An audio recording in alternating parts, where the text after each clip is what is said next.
Hello students of class 11।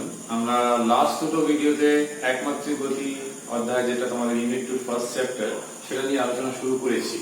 তো আমরা সেখানে নির্দেশতন্ত্র সম্বন্ধে বিভিন্ন রকমের নির্দেশতন্ত্র, নির্দেশ বস্তু এবং স্থিতিগতি এবং পরম স্থিতি পরম গতি সম্বন্ধে জেনেছি। তো এইবার টোটালি একটা ডিফারেন্ট টপিক আমরা এই ভিডিও এবং পরের দুটো ভিডিওতে আলোচনা করব, হয়তো পরের চারটে ভিডিওতে বলা যেতে পারে। তো সেটা হচ্ছে যে ক্যালকুলাস কিংবা কলনবিদ্যা। নামটা তোমাদের জন্য নতুন, কারণ কলনবিদ্যা তোমরা দশম শ্রেণী অবধি সেরকম কিছু পড়োনি, কিন্তু এইচএস থেকে পরে যত হায়ার স্টাডিজে আমরা পিওর সায়েন্সে পড়বো, তো সেখানে ক্যালকুলাস কিংবা কলনবিদ্যা খুবই গুরুত্বপূর্ণ একটা, মানে সবচেয়ে গুরুত্বপূর্ণ ম্যাথমেটিক্যাল টুল একে বলা যেতে পারে। তাহলে কেন আমরা ফিজিক্সে এই ক্যালকুলাসটা এখন জানতে হবে? তোমাদের অঙ্ক বইতে কিন্তু দেখবে 11 এর একটু শেষের দিকে, মানে প্রথমের দিকে নেই, তোমাদের বীজগণিত ত্রিকোণমিতি যেগুলো রয়েছে তার পরের দিকে ওগুলো রয়েছে, কিন্তু ক্লাস 12 এ তোমাদের অঙ্কের প্রায় মোর দ্যান 50%, অর্থাৎ 80 নম্বরের মধ্যে প্রায় 42 নাম্বার হচ্ছে কলনবিদ্যা থেকে। কিন্তু ক্লাস 12 এ যতটা কলনবিদ্যা শেখার সুযোগ তোমাদের রয়েছে, 11 এ কিন্তু প্রাথমিক জিনিসগুলো রয়েছে, সেটাও পরের দিকে রয়েছে। কিন্তু আমাদের ফিজিক্সে সেটা ফার্স্ট চ্যাপ্টার, যেটা মাত্রা বিশ্লেষণ গেল, সেখানেও কিন্তু একটু কাজে লেগেছিল, কিন্তু আমরা যতটা সম্ভব কম করে করা যায়। কিন্তু এই চ্যাপ্টার কিংবা পরে অনেকগুলো চ্যাপ্টার রয়েছে, শব্দের ক্ষেত্রেও রয়েছে, আমাদের জেনারেল প্রপার্টিজ অফ ম্যাটারের ক্ষেত্রেও রয়েছে, হিটের ক্ষেত্রেও রয়েছে, অনেকগুলো অধ্যায় রয়েছে, সেখানে কিন্তু প্রয়োগ থাকবে, 12 থাকবে, গ্রাজুয়েশন মাস্টার্স সবগুলোতেই কিন্তু থাকবে। তার মানে কলনবিদ্যা সম্বন্ধে ভালো মতো ধারণা তোমাদের কিন্তু খুবই প্রয়োজন। তো এবার প্রশ্ন হচ্ছে, এই মুহূর্তে হঠাৎ করে অঙ্কের কোনো জ্ঞান সেরকম বিশাল না থেকে কলনবিদ্যাতে খুব বেশি শেখাতে এই মুহূর্তে যাবে না, কারণ অঙ্কদের সব সূত্রগুলো, সব প্রসেসগুলো, ফান্ডামেন্টাল গুলো সেটা অঙ্কেরই সিলেবাস। আমাদের ফিজিক্সে কিন্তু কলনবিদ্যার প্রয়োগটাই সবচেয়ে বেশি গুরুত্বপূর্ণ। তো সেটা শেখাতে গেলে তো অনেক দিনের ব্যাপার রয়েছে, কিন্তু ডিটেলসে না গিয়ে মোটামুটি একটা ধারণা তৈরি করা, এবং সেখান থেকে যাতে করে আপাতত ক্লাস 11 এর ফিজিক্সে কোনো সমস্যা না হয় যেন পড়তে গিয়ে, তো সেইটা আমি আলোচনা এই ভিডিও এবং পরের 3-4টে ভিডিওতে সেটাই আলোচনা আমি করব। যতটা শর্টে এবং কমে কিন্তু প্রয়োগ করতে পারবে এরকম আমি চেষ্টা করছি, যতটা সহজে বোঝানো যায়।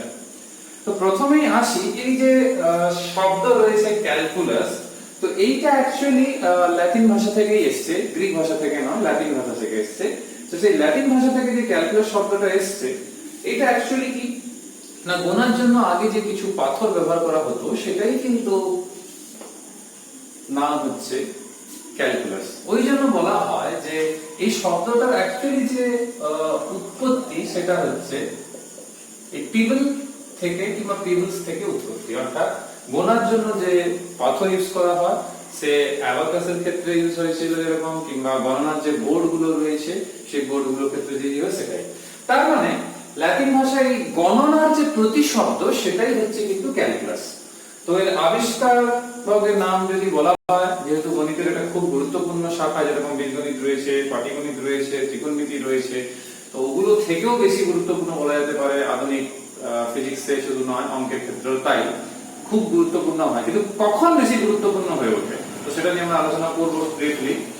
তো এই যে ক্যালকুলাস যে প্রয়োগের ব্যাপারে যেটা আমি বলছিলাম, তো প্রয়োগ ফিজিক্সে প্রায় সব জায়গাতেই রয়েছে। কেন এত রয়েছে না, যেখানে খুব ক্ষুদ্র, যাকে আমরা বলি ইনফাইনিটেসিমাল কোনো ভ্যালু, অর্থাৎ খুবই ক্ষুদ্র মান কোনো ভৌত রাশি, কিংবা কোনো ভৌত রাশি অন্যান্য যে ভৌত রাশির উপর কিংবা কোনো চলরাশির উপর যে নির্ভরশীলতা, তার উপরে যে ডিপেন্ডেন্স কিভাবে নির্ভর করছে, তার অ্যানালাইসিস কিংবা তার বিশ্লেষণ, সেই কাজটা কিন্তু ক্যালকুলাস খুব ভালো মতো পারে। সেই জন্য ক্যালকুলাসের অত বেশি প্রয়োগ আমাদের পদার্থবিদ্যাতে রয়েছে। কারণ আমরা ভৌত রাশি নিয়ে যত আমাদের ব্যবহার রয়েছে ফিজিক্সে অনেক, তার পরিমাপ কিভাবে করব, তার বিভিন্ন রকম অ্যানালাইসিস, বিভিন্ন প্রসেসের এক্সপ্লেনেশন, সেই সবগুলোই কিন্তু ক্যালকুলাস প্রচুর হেল্প আমাদের করে থাকে। বলা যেতে পারে আধুনিক আমাদের এই দিনে ক্যালকুলাসের মতো বড় ম্যাথমেটিক্যাল টুল কিন্তু আর নেই। এই জন্য এর ব্যবহার পদার্থবিদ্যাতে অত বেশি পরিমাণ কিংবা বহুল ভাবে হয়ে থাকে। তো আমি কয়েকটা পার্টে সাজিয়েছি, যেভাবে তোমাদেরকে একটু সহজে বলতে পারবো, সেটা আমি এই জন্য বলছি। তো ক্যালকুলাসের যে আবিষ্কারের কথা বলছিলাম, তো বিজ্ঞানী নিউটন এবং লিবনিজের কথাই আসবে, তারা দুজনই। তো এই ক্যালকুলাস পড়ার আগে সবচেয়ে প্রথমে আমাদের সেই ক্লাস 6 এর অঙ্ক বই পড়ার মতো দুটো টার্ম থেকে শুরু করতে হবে। সেই টার্ম কি না, একটা হচ্ছে চলরাশি। তোমাদের ক্লাস 6 এ বীজগণিত পড়ার সময় থেকে তোমরা এই জিনিসটা পড়েছিলে। আর আরেকটা হচ্ছে ধ্রুবক রাশি কিংবা ধ্রুব রাশি, যেটাকে আমরা ইংলিশে বলি ভ্যারিয়েবল আর একে বলি কনস্ট্যান্ট। এই দুটো টার্ম থেকে আলোচনা শুরু করি। তো তোমাদের মোটামুটি একটা ধারণা রয়েছে যে চলরাশি মানে যার মান পরিবর্তন হয়, আর ধ্রুব রাশি মানে যার মান পরিবর্তন কোনোভাবে হবে না। তাহলে আমরা চলরাশিকে সাধারণত তোমরা অঙ্ক করার সময় বীজগণিতে বিভিন্ন ক্ষেত্রে এইরকম মান দেখেছি আমরা, x কখন y কখন z কখন t, তার অবস্থান ভিন্ন ভিন্ন হতে পারে, ভিন্ন ভিন্ন সময় হতে পারে। তো এগুলো কিন্তু তোমরা দেখেছো। আমি এই চলরাশি ধ্রুব রাশিকে একটা খুব সহজ উদাহরণ দিয়ে বোঝাতে চাইছি, যেটা তোমাদের খুব সহজে মনে থাকবে, করতে হবে না। আমরা প্রত্যেকেই বাজারে দেখছি যে বিভিন্ন রকমের জিনিস পাওয়া যাচ্ছে। তো সাপোজ কোনো একটা জিনিস, ধরো কোনো সবজি কিনতে যাওয়া হয়েছে কি কোনো এমনি গ্রসারি আনতে যাওয়া হয়েছে, তো একটা জিনিস ধরো ঝিঙে কিনতে যাওয়া হয়েছে, সেখানে পার কেজি 30 টাকা দামে একজন আনাজ বিক্রেতা তাকে বিক্রি করছেন। ওনার কাছে মোট 10 কিলো, অর্থাৎ 10 কিলো ঝিঙে ওনার কাছে রয়েছে। 10 কিলো ঝিঙে নিয়ে উনি বসেছেন বিক্রি করার জন্য। এবার প্রতি কিলো উনি 30 টাকা করে বিক্রি করছেন। যদি ওই আনাজ বিক্রেতা এই দামটাকে ফিক্সড ধরেন, উনি 1 কিলো বিক্রি করুন কি সব বিক্রি করুন কি কম করুন, তাহলে এই মূল্যটা, এটাই একটা ধ্রুবক, যেটা মূল্য উনি পরিবর্তন করবেন না, এই দামেই বিক্রি করবেন, উনি ঠিক করেছেন। আর কতটা পরিমাণ কোন ব্যক্তি এসে নেবেন, সে 250 নেবেন কি 500 নেবেন কি 1 কিলো নেবেন কি পুরোটা নিয়ে যাবেন, ওটা ওনার ব্যাপার। আর ওর জন্য উনি কত টাকা পে করবেন সেটাও কিন্তু কতটা অ্যামাউন্ট উনি কিনলেন তার উপরে নির্ভর করছে। অর্থাৎ এই মূল্যটা পার কেজি, এটা ধ্রুবক রাশি, অর্থাৎ এইটা ধ্রুব রাশি। আর কত পরিমাণ, অর্থাৎ 10 কিলো মোট রয়েছে, 0 থেকে 10 কিলো, অর্থাৎ 0 পদ থেকে 10 কিলো অবধি যে কোনো পরিমাণ একজন ব্যক্তি কিনতে পারে, উনি সেটা চাইতে পারে। আর দাম 0 থেকে 300 টাকা অবধি কিন্তু হতে পারে। তার মানে এই পরিমাণ আর এই মূল্য কিন্তু চলরাশি। কিন্তু পার কেজি মূল্য যদি দোকানদার পরিবর্তন না করেন ওনার রেট, সে 30 টাকা থাকুক 25 টাকা থাকুক, হোয়াট এভার রেট যেটা ধার্য করেছেন, সেটা কিন্তু ধ্রুবক রাশি। তাহলে আশা করি আমি তোমাদের বোঝাতে পেরেছি সহজে যে ধ্রুবক রাশি আর চলরাশির মধ্যে পার্থক্য। নেক্সট আমাদের টপিক, সেটা কি না, এই যে চলরাশি পড়লাম আমরা, আমি তোমাদের আগেই বলেছি যে ক্যালকুলাসের এই পার্টটা নিয়ে এই প্রয়োগ, অবকলন, সমাকলন, বিভিন্ন রকমের নতি প্রবণতা, যে বিভিন্ন টপিকগুলো রয়েছে, আমি খুব স্লোলি পড়াবো, কারণ 12 যারা রয়েছে তাদেরও অনেকেরই প্রবলেম রয়েছে ইনিশিয়াল স্টেজে, যখন তারা ক্যালকুলাস ভালো করে করেনি, কিংবা 11 এ অনেকেরই কনফিউশন রয়েছে অ্যাপ্লিকেশন করার ক্ষেত্রে। ওই জন্য আমি বরং 4-5টা ভিডিও লাগাবো। আমি আস্তে আস্তেই বলবো, তোমাদের মধ্যে অনেকেই বলেছো যে আস্তে আস্তে এটা আলোচনা করতে, আমি যেন ছোট ছোট পার্ট করে আস্তে আস্তেই আলোচনা করবো। এই যে চলরাশি, এই চলরাশির দুটো জিনিস কি না, একটা হচ্ছে বাস্তব চলরাশি, আরেকটা হচ্ছে জটিল চলরাশি। সিলেবাসে বলতে গেলে আমাদের প্রথমটাই কিন্তু রয়েছে, জটিল চলরাশি কিন্তু আমাদের সিলেবাসে ফিজিক্স স্পেশালি অ্যাপ্লিকেশনের জায়গাতে কিন্তু নেই। সে হায়ার স্টাডিজে তখন দেখা যাবে, কিন্তু 11-12 এ কিন্তু নেই। এই যে বাস্তব চলরাশি মানে বুঝতেই পারছো, তার যে মান সেটা কিন্তু বাস্তব থাকবে, সে যে কোনো রাশির ভৌত রাশির মানের ক্ষেত্রে যেটা জেনারেলি হয়ে থাকে। কিন্তু যে জটিল চলরাশির কথা বলা হচ্ছে, তাহলে বাস্তব চলরাশির মান স্বাভাবিকভাবে বাস্তব হবে, যেটাকে আমরা বলে থাকি রিয়েল ভ্যারিয়েবল, আর এটাকে বলা হয় কমপ্লেক্স ভ্যারিয়েবল। তো কমপ্লেক্স অ্যালজেব্রা তোমরা একটু এইচএসসি গণিতের সিলেবাসে তোমরা যদি এসএনদের বই ফলো করো সেখানে আছে। তো কমপ্লেক্স অ্যালজেব্রা তোমরা কিন্তু ফলো করেছো আর করছো এখন। তো কমপ্লেক্স চলরাশি যেটা হবে সেটা কিন্তু দেখতে এরকম হয়, z = x + iy, এরকম ফরম্যাটে হবে। তাহলে x যেটা, সেখানে কিন্তু কোনো কমপ্লেক্স পার্ট নেই, এইটা হচ্ছে কিন্তু রিয়েল পার্ট, যেটাকে আমরা বলি বাস্তব অংশ। আর এই অংশটাকে আমরা বলি কি না কাল্পনিক কিংবা ইমাজিনারি পার্ট। কিন্তু মনে এটা রাখতে হবে x এবং y এরা কিন্তু রিয়েল, তার সঙ্গে যে i রয়েছে, i মানেই হচ্ছে এই -1 এর উপর। কারণ স্বাভাবিকভাবে এটাকে রিয়েল প্লেনে আমরা বলতে পারছি না, এটাকে কমপ্লেক্স প্লেনেই আমাদেরকে বলতে হবে। তো এই পার্টটা একটু মাথায় রাখো। আমি যতটা শর্টে, কিন্তু যেটা না জানলে হবে না সেটাই তোমাদের মাথায় ঢোকানোর চেষ্টা করছি, কিন্তু অনেক ছাত্রছাত্রীদের ক্ষেত্রে যেহেতু প্রবলেম হয়, সেই জন্য আমি যতটা না বললে নয়, ফিজিক্সের যেটুকু লাগবে আমি সেইটুকুই বলছি। নেক্সট টপিক, সেটা কি না অপেক্ষক। এই অপেক্ষক কথার সঙ্গে দেখবে বইতে দুটো জিনিস রয়েছে। তোমরা এই ক্যালকুলাসের স্টার্টিং পার্টটা, এই যে ফান্ডামেন্টাল জিনিস, যে প্রাথমিক যেগুলো ফিজিক্সে প্রয়োগ হবে, তোমরা ছায়া প্রকাশনী এবং সাঁতরা পাবলিকেশন দুটো বই ফলো করতে পারো। অন্য বইয়ের তুলনায় এখানে একটু ভালো করে আলোচনা করা হয়েছে। তো অপেক্ষক যে রয়েছে, এখানে দেখবে দুটো টার্ম কানেক্টেড রয়েছে। কি না, একটা হচ্ছে এই স্বাধীন চলরাশি, তোমরা বইতেও দেখবে এরকম একটা রয়েছে। আরেকটা যেটা রয়েছে সেটা দেখবে অধীন চলরাশি।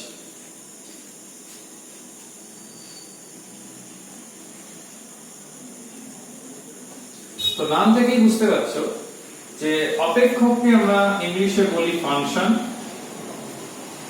আর স্বাধীন চলরাশিকে আমরা ইংলিশে বলে থাকি ইন্ডিপেন্ডেন্ট ভ্যারিয়েবল, যে কারো উপরে নির্ভর করে না, তার উপরে অন্যরা নির্ভর করে।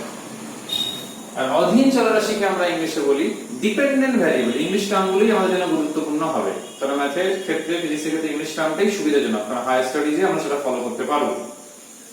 তাহলে ফাংশন, স্বাধীন চলরাশি, অধীন চলরাশি, তার মানে ইন্ডিপেন্ডেন্ট ভ্যারিয়েবল, ডিপেন্ডেন্ট ভ্যারিয়েবল।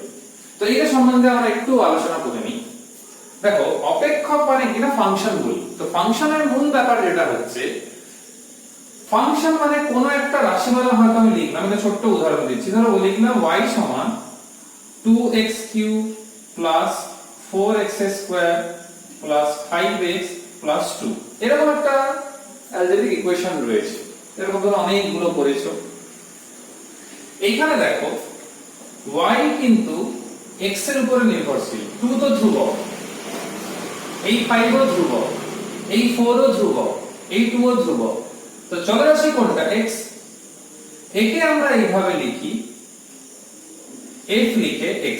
তো এইটা একটু বোঝাই, অনেকের এটা প্রবলেম হয়। দেখো এই ক্ষেত্রে এই যে x যেটা লিখলাম, এই x টাই হচ্ছে কিন্তু চলরাশি হয়েছে। f লেখা মানে ফাংশন, স্মল লেটারই আমরা লিখি, ক্যাপিটালও লেখা যেতে পারে, ভুল কিছু নয়। উচ্চারণ কেমন হবে? y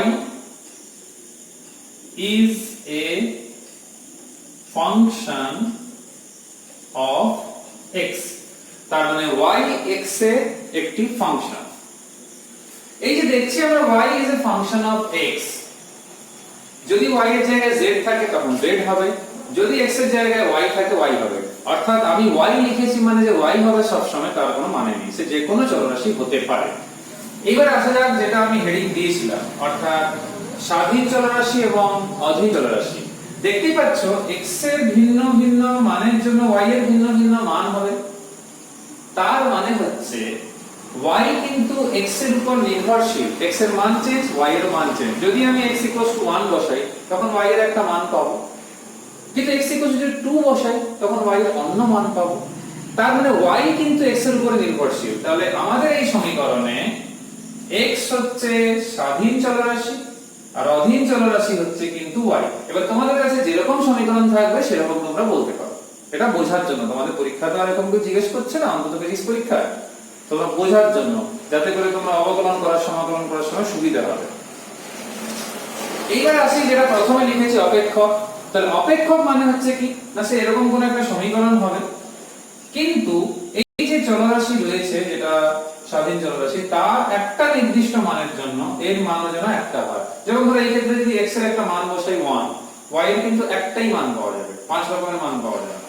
কিন্তু যদি কোনো সমীকরণ হয় সেখানে x এর কোনো একটা মানের জন্য, কি যে চলরাশি রয়েছে তার একটা মানের জন্য যে ফাংশনটা রয়েছে, অর্থাৎ ধরো y, তার হয়তো দুটো মান পাওয়া যাচ্ছে, তখন সেটা কিন্তু অপেক্ষকীয় মানে অপেক্ষক সেটা নয়, কিংবা অপেক্ষকীয় সমীকরণও সে নয়, কিংবা বলা উচিত অপেক্ষীয় সম্পর্ক নয়।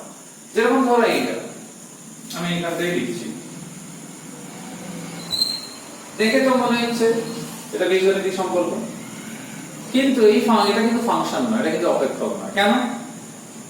x এর এই যে মান 1, তার জন্য y এর কিন্তু দুটো মান। দেখো x যদি 1 বসাই, তাহলে y কি পাওয়া যাচ্ছে?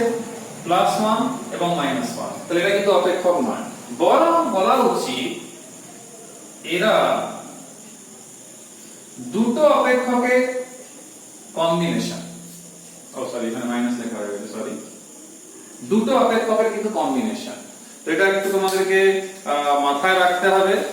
আর এইখানে আরেকটা কথা বলি, যদি আমি এই সমীকরণকে এভাবে লিখতাম, সাপোজ ধরো y = ax² + bx + c, যেরকম তোমরা ক্লাস 9 এ সম্ভবত তোমরা শ্রীধর আচার্য সূত্র যখন প্রথমবার পড়ো তখন তোমরা দেখেছো। তো এই ক্ষেত্রে কিন্তু এই a, এই b, এই c ধ্রুবক, কিন্তু শুধুমাত্র চলরাশি কিন্তু x, আর এই ক্ষেত্রে y। তো x টা হবে ইন্ডিপেন্ডেন্ট ভ্যারিয়েবল, y হবে ডিপেন্ডেন্ট ভ্যারিয়েবল। নেক্সট যে টপিকটা আমরা আলোচনা করছি সেটা হচ্ছে কি না, আমরা অপেক্ষক সম্বন্ধে দেখলাম। তো অপেক্ষকের সবসময় এরকমই হবে কোনো মানে নেই।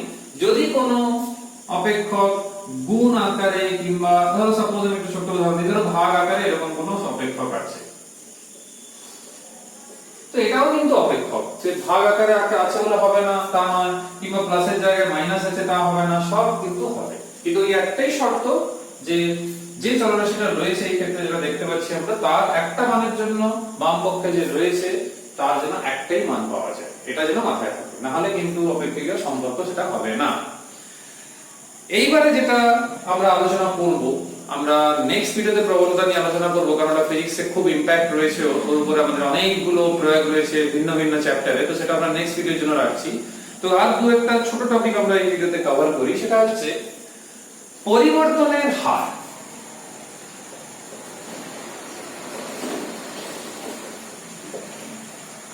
এই যে পরিবর্তনের হার, এইটা কি জিনিস? এই কথাটা প্রচুর ইউজ হয় ক্যালকুলাসে, এটাকে আমরা ইংলিশে বলে থাকি কি quotient of change. Quotient of change জিনিসটা হচ্ছে পরিবর্তনের হার, মানে ধরো x একটা রাশি রয়েছে, সেটা সামান্য পরিবর্তন হলো, কতটা না ডেল্টা x পরিবর্তন হয়েছে, তার মানে কি x এর একটা ক্ষুদ্র পরিবর্তনকে, এটাকে ডেল চিহ্ন কিংবা ডেল্টা যেটা আমরা বলি, এই ডেল্টা x পরিবর্তন হয়েছে। একই ভাবে y সামান্য পরিবর্তন হয়েছে ডেল y। তোমার কাছে সামান্য মানে কত?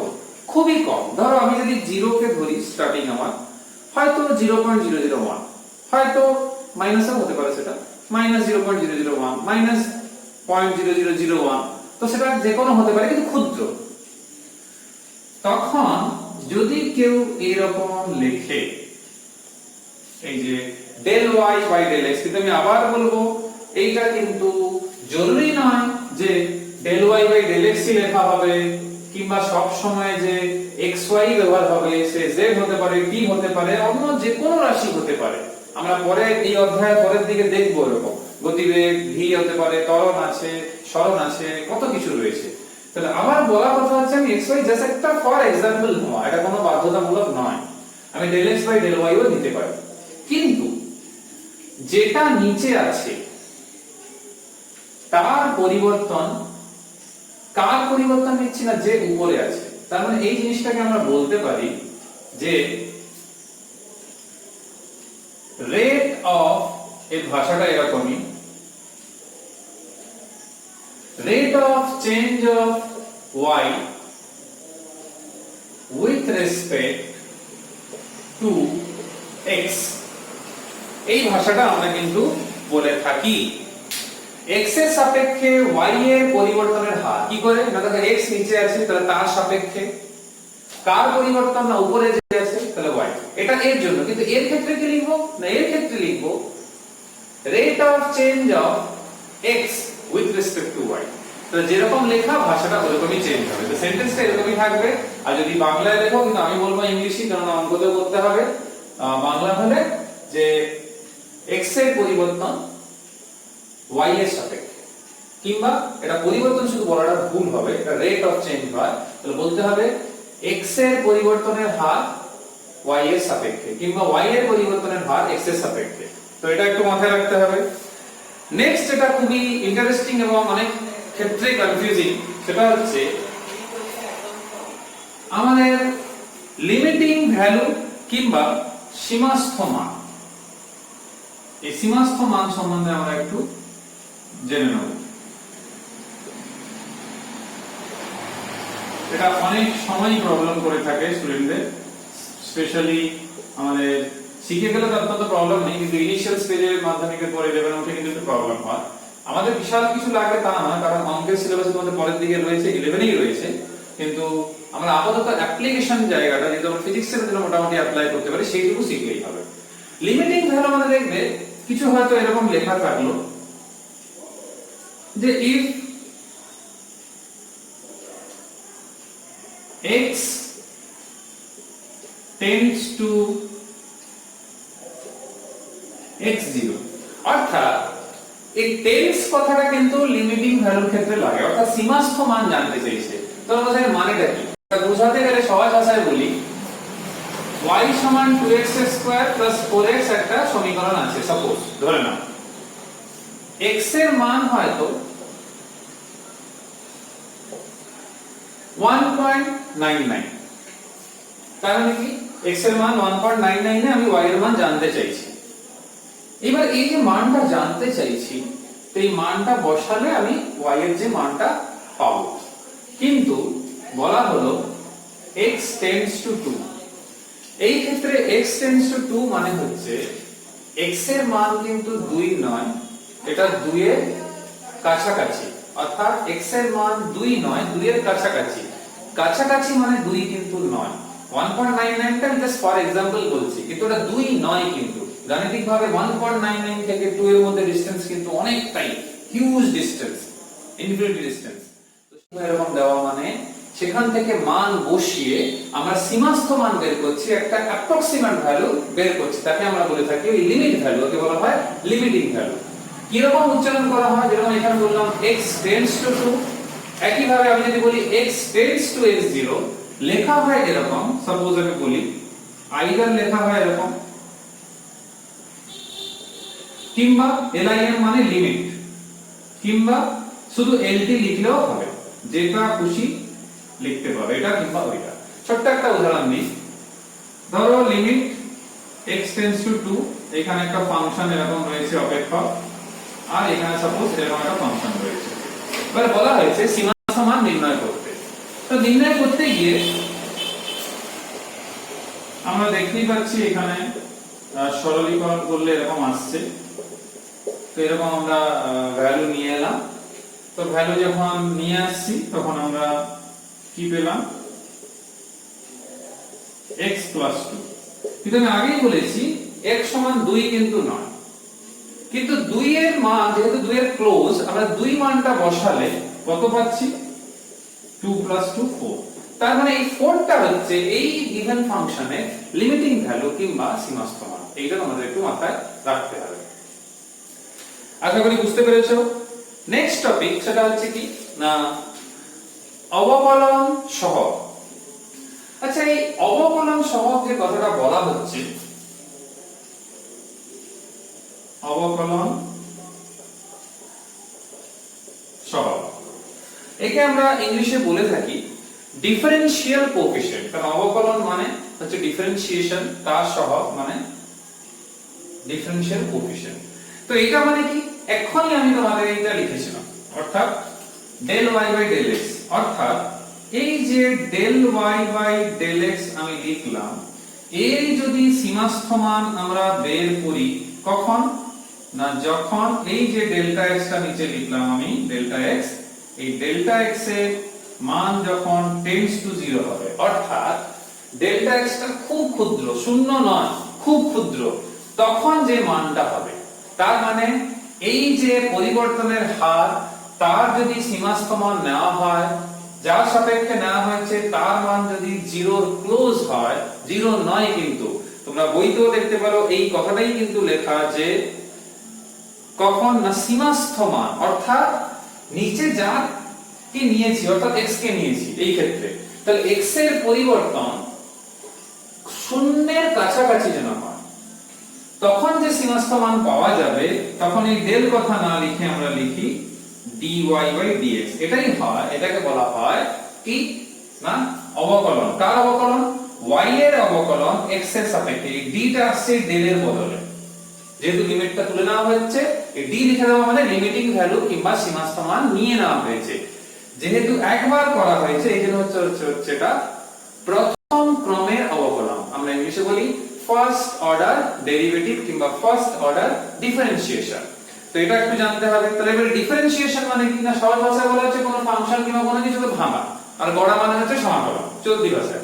কিন্তু ম্যাথমেটিক্যালি আমরা কি বলবো না, কোনো একটা অপেক্ষকের এই অবকলন সহগ নির্ণয় করার প্রক্রিয়াকেই বলা হয় ডিফারেন্সিয়েশন, অর্থাৎ কোনো একটা ফাংশনের অবকলন সহগ নির্ণয় করার প্রক্রিয়াকেই আমরা বলে থাকি কিন্তু ডিফারেন্সিয়েশন। তো এইটা তোমাদেরকে একটু মাথায় রাখতে হবে। তো এই প্রসঙ্গে আরেকটা কথা, সেটা হচ্ছে কি না, আমরা কলমবিদ্যার যে প্রাইমারি জিনিস এই সম্বন্ধে তো আমরা একটু জেনেই নিলাম, কিন্তু এখানে যেটা ব্যাপার রয়েছে, এই যে ডেল্টা x2, এই যে ডেল্টা x যেটা বলছিলাম এখনই আমি, টেন্ডস টু 0। এবার এখানে একটা কনফিউশন, 0 ক্লোজ মানে কত ক্লোজ? সাপোজ আমরা মান যেটা ডেল্টা x এর সেটা হয়তো এইটা, অবশ্য শুধু এটাই হবে তা না, এটাও হতে পারে, ঠিক আছে, 0.0001। তো একটা পজিটিভ ভ্যালু, একটা নেগেটিভ ভ্যালু রয়েছে। তাহলে দেখো এই যে উপরের মান লিখলাম, আমি নিচে মান লিখছি, এটা কিন্তু দেখো 0 নয়, খুব ক্ষুদ্র হতে পারে কিন্তু 0 নয়। তার মানে এই ডেল্টা x টেন্ডস টু 0 বলে দেওয়া মানে হচ্ছে যে মানটা আমরা ধরেছি সেটা হয়তো সাপোজ সেটা এটাই হবে, বা আমার সাথে 0.001 হতে পারে, 0.002 হতে পারে, সে নেগেটিভও হতে পারে, কারণ 0 থেকে ডান দিকে পজিটিভ যেরকম লেফট সাইডে নেগেটিভ ভ্যালু থাকছে। তো বলার কথা উদ্দেশ্য এটা হচ্ছে যে এই যে দুটো ভ্যালু আমরা লিখছি, এই ডেল্টা x টেন্ডস টু 0 মানে আলটিমেটলি এর ভ্যালুটা লাই করবে, অর্থাৎ থাকবে সেটা এই 0 থেকে এই 0.0001 এর মধ্যে, অথবা 0 থেকে এই -0.001 এর মধ্যে। অর্থাৎ যদি আমি ড্রর মতো বলি, যদি ধরো এটা 0 হয় আর এটা যদি 0.001 হয় আর এটা যদি এইটা হয়, তার মানে টেন্ডস টু কথাটা বলে দেওয়া হচ্ছে মানে সে 0 নয়, হয়তো এই মানটাও নয়, এর ইন বিটুইন কোন একটা মান। তো আশা করি বুঝতে পেরেছো যে এই টেন্ডস টু কথাটা কি। টেন্ডস টু মানে কখনোই ইকুয়াল টু নয়, আমরা মান বসাচ্ছি সেই মানটা, সেটা সীমাস্থ, এই সীমানা অবধি মানটা পেতে পারি আমরা, কিংবা অতটা মান আমরা এট বেস্ট পেতে পারি। তো এটা একটু মাথায় রাখতে হবে। আমাদের এই পার্টটা থেকে আমাদেরকে বেরিয়ে এবারে নেক্সট ভিডিওতে একটা খুব গুরুত্বপূর্ণ আমরা টপিক, এই যে অবকলন, এই কিংবা অবকলন সহ তার জ্যামিতিক তাৎপর্য জানতে হবে, অর্থাৎ নতি, প্রবণতা কিংবা স্লোপ কিংবা গ্রেডিয়েন্ট সম্বন্ধে, যেটা আমাদের ফিজিক্সে খুব গুরুত্বপূর্ণ, ইভেন ম্যাথেও যখন ক্যালকুলাস অ্যাপ্লিকেশন 12 করবে সেখানেও লাগবে। এবং এই নতি প্রবণতার ধারণা একটা সরলরেখার ক্ষেত্রে কেমন হয়, একটা বক্ররেখার ক্ষেত্রে কেমন হয়, তো সেটাও আমরা কিন্তু জানবো নেক্সট ভিডিওতে। তাহলে নেক্সট ভিডিও আমরা এই নতি প্রবণতা নিয়ে আলোচনাটা করব এবং অবকলনের কিছু ফর্মুলা নিয়ে আলোচনা করে নেব। তারপর আমরা সমাকলন নিয়ে আবার আলোচনা শুরু করব তার পরের ভিডিওগুলোতে।